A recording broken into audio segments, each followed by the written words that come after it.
السلام علیکم سامعین، آج ہم آپ کو بتائیں گے ہاتھوں کی لکیروں کے متعلق۔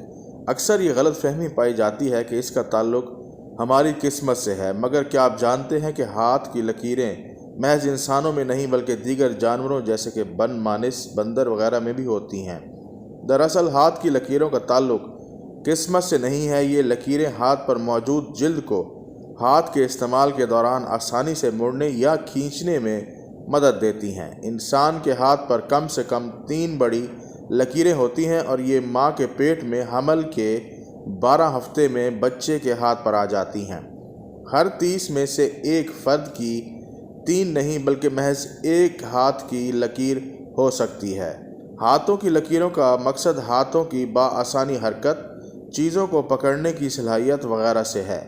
انسان کے پاؤں پر بھی لکیریں ہوتی ہیں جن کا مقصد بھی وہی ہوتا ہے، لہٰذا اگلی بار کسی پامسٹ کے پاس جائیں تو جوتے اتار کے اسے پاؤں کی لکیریں دکھائیں اور قسمت کے حال کی بجائے پاؤں کا مساج کروائیں۔